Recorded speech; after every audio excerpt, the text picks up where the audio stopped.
In the autumn of 1982, the city of Chicago was gripped by a wave of fear and paranoia. A series of seemingly unconnected deaths would soon reveal a horrifying connection. Extra-strength Tylenol capsules laced with cyanide. This is the story of the Chicago Tylenol murders, a case that remains unresolved to this day.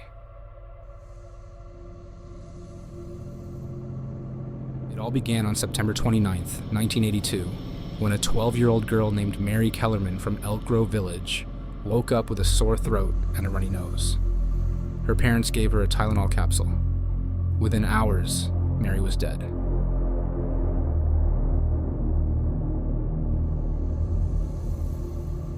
Just hours later, Adam Janus, a 27-year-old postal worker from Arlington Heights, took a Tylenol capsule for what he thought was a common headache.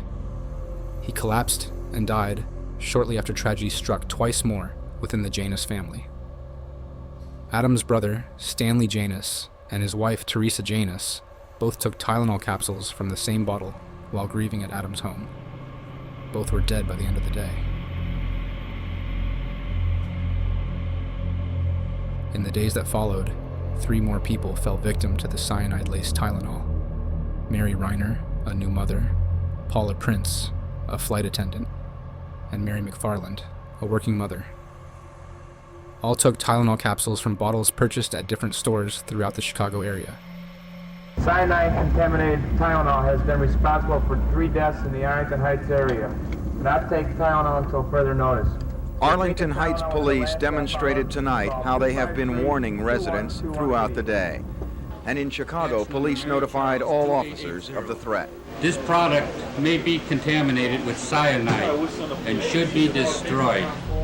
The Chicago Police Department, the Illinois Attorney General's Office, and the Federal Bureau of Investigation launched an intensive investigation. Public warnings were issued urging people not to consume Tylenol products. Panic spread as the mystery deepened. Johnson & Johnson, the parent company of Tylenol, faced a public relations nightmare. In an unprecedented move, they issued a nationwide recall of all Tylenol products, amounting to approximately 31 million bottles, and costing the company millions of dollars.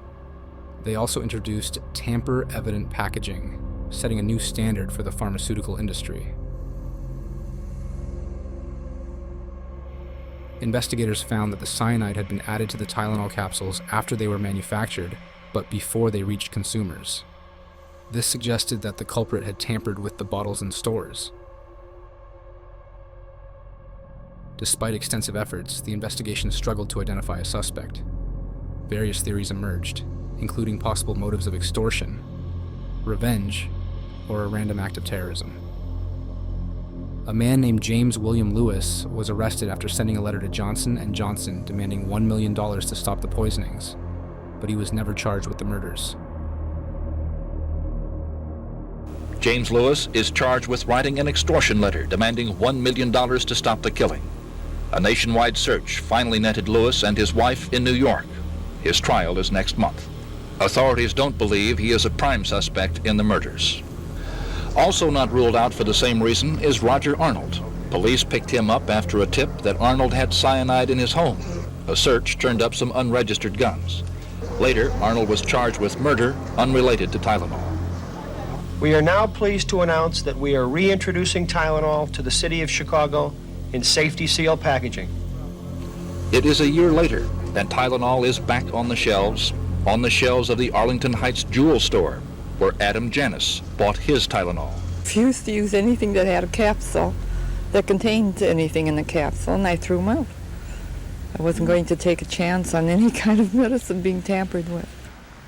Ask people about the Tylenol tragedy, and they say no one will forget it, and that we have all become just a little more vulnerable. I think if you were to ask them, they would say, well, there's really nothing wrong with Tylenol. I understand that and I believe that, but somewhere inside of them, they aren't sure they can trust the society or government that everything is okay. Pat Reynolds has 4 children and is a member of the same parish as the Janus family. How would you describe how you feel about all of this today? Mistrusting, more so than we were a year ago, I think, because you're making sure that every bottle you use, every cap is got the double safety seal. Even baby food, I buy a lot of baby food, the jars. You know, I make sure that when you open them, you hear that pop top. 1 year later, the Tylenol case remains unsolved. The packaging of capsules has changed, the laws are changing, and so have we. But still the questions of who took 7 lives and why go unanswered. Over 4 decades later, the Chicago Tylenol murders remain one of the most chilling and unresolved cases in American history. The introduction of tamper-evident packaging and changes in product safety regulations are lasting legacies of this tragedy. But the question lingers: who was responsible for these senseless deaths?